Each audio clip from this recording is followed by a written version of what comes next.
In today's video, we push our paladin to the end of Nightmare difficulty and face two of the biggest bosses in the game, Diablo and Baal. Both cough up unique items for the Grail.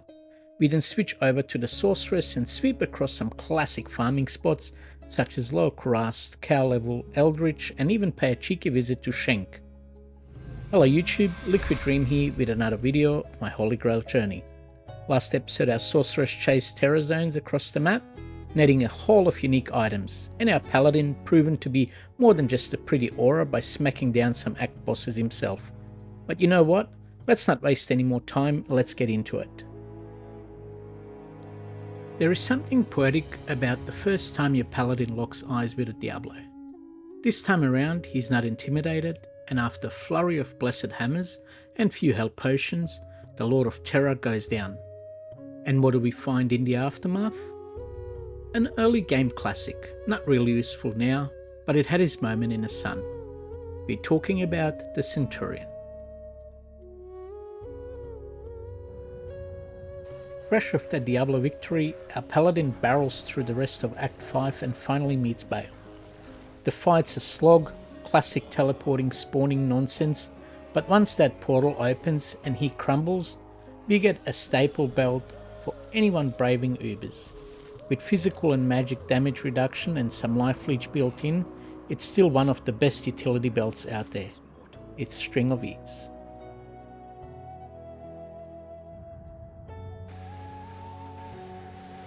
And before we head to hell with our paladin, the sorceress jumps back into action and she jumps into the terrorized foothills to say hi to our old mate Shank. And what a welcome. After the fight, she stumbles upon a grand charm that immediately earns a slot in our stash. Now here you can see the limitations of me playing as a 51-year-old and also hacking PlayStation controller as well. I can't even remember how I used to do this on the keyboard anymore. Anyway, long story short, what I was trying to say, we get a +1 to fire skills paired with 20 to life. That's a chef's kiss. Mwah! A banger for any sorceress build. Right there. Next on the agenda, it's Eldritch, the sneaky beast. He goes down like a sack of potatoes thanks to our sorceress's blizzard barrow. And in the aftermath, we grab something I rarely see, but man does it come in handy. Maybe. With its slow effect and fire res, it's almost a must-have for Uber or crowd control. Say hello to the Harpoon of Doom, the Kelpie Snare. Lost in the wilderness of Sanctuary? Burdened by mysterious artifacts, your journey just got easier. Stay a while and download.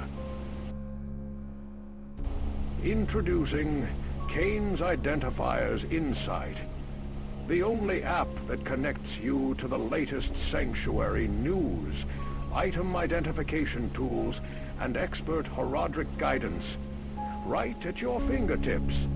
Identify your gear, track the chaos across Sanctuary, and never miss a legendary discovery again. Looks like it's time to join the fight.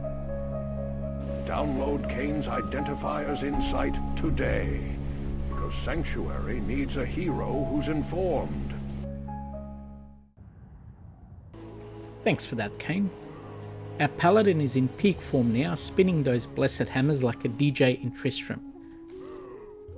Inside the secret cow level, a herd of bovines catches the brunt of it, and out pops an early game powerhouse. Bonus points for being a Grail item as well, but realistically, it's headed to the shelf, but still we respect it. It's none other than a steel driver.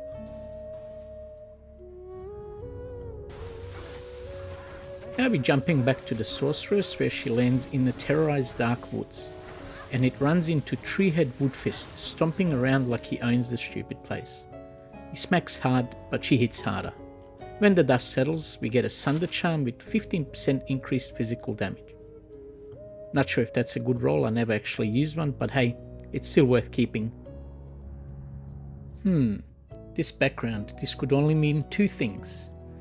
Either Flames or You know what time it is, it's slow crush chest farming. No enemies, no drama, just smooth teleporting and sweet rewards. One of those huts gives us a spicy little mid-rune and you can almost hear the cube whispering, "Enigma is coming soon." We're adding another piece to the puzzle, a nice little GUL rune. Next hut, next click, and we hit one of those strange items you never plan for but always recognize it. With 75% fire resist, it's a situational pick, but still, I'm happy to have it logged for the Grail. Will I ever use it? Probably not. But we're giving credit where it's due. Wear it, keep.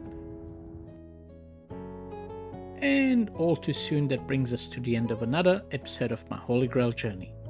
This week's run was a wild ride. Diablo and Bale both delivered, and our sorceress found a spicy charm from Shenk. And a GUL rune gave us a little late episode adrenaline. Thank you all for watching and continue to follow this madness. If you enjoyed this one, please hit that like button, subscribe, and if you haven't already, drop a comment.